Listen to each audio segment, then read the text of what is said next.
Bon, alors, le mercato estival n'est même pas encore ouvert, mais à Marseille, on sent que ça commence déjà à chauffer. Ah oui, la machine à rumeurs est lancée. Et aujourd'hui, on va s'attaquer à un dossier qui fait vraiment beaucoup de bruit.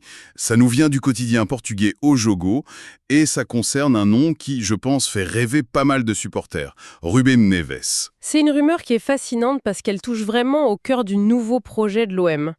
On parle pas juste de recruter un bon joueur là, on parle de trouver la pièce maîtresse pour le système de Roberto De Zerbi.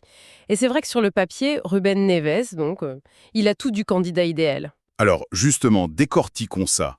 Qu'est-ce qui, dans son profil, colle si parfaitement à la philosophie de Zerbi? Le système de Zerbi, il exige un milieu qui peut à la fois résister au pressing adverse et dicter le rythme du match.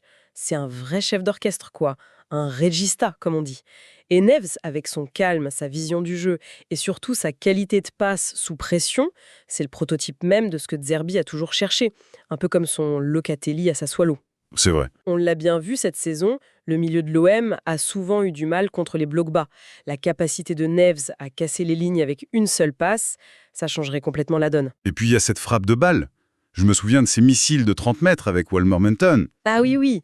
Le Vélodrome s'enflammerait pour un joueur comme ça. Et en plus, son contrat avec Al Hilal se termine en juin, ce qui le rend, théoriquement libre.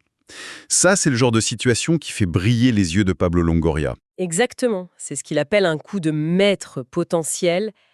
On parle d'un joueur qui est estimé à 25 millions d'euros par Transfermarkt, mais que tu pourrais signer sans aucune indemnité de transfert. C'est l'occasion de recruter un talent qui, normalement, est hors de portée. Ok, sur le papier, c'est le rêve. Un joueur de ce calibre libre. Mais on sait tous les deux où le bas blesse généralement dans ce genre de dossier, n'est-ce pas? Forcément, le salaire. En partant en Arabie Saoudite, il a signé un contrat qui est sur une autre planète par rapport à ce que l'OM peut offrir. Clairement. Et je pense qu'on sous-estime cet obstacle. C'est pas juste difficile, c'est peut-être un fantasme complet pour un club avec la grille salariale de Marseille. Sans un effort financier qui serait colossal de la part du joueur, le fossé est immense. Attends, et il n'y a pas que l'argent. Le journal AS a rappelé il y a peu que le Real Madrid était sur ses traces il y a à peine un an. Oui, avant de se retirer. Exactement. Ça change tout. On ne parle plus d'une bonne pioche pour la Ligue 1.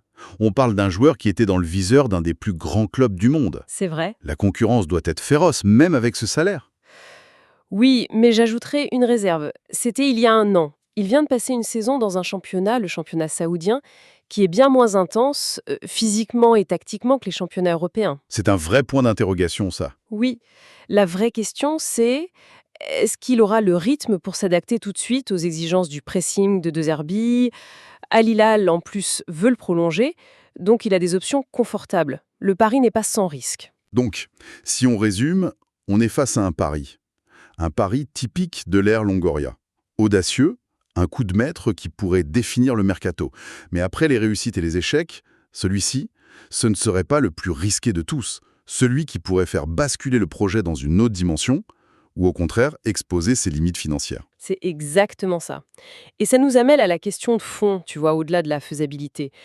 Le simple fait de tenter de recruter un joueur comme Ruben Neves, qu'on réussisse ou non, ça envoie un message. La vraie question à méditer, c'est donc la suivante. Est-ce que l'OM cherche à consolider son modèle actuel ou est-ce qu'il est prêt à faire un all-in, financier et sportif, pour vraiment changer de statut, quitte à en assumer toutes les conséquences?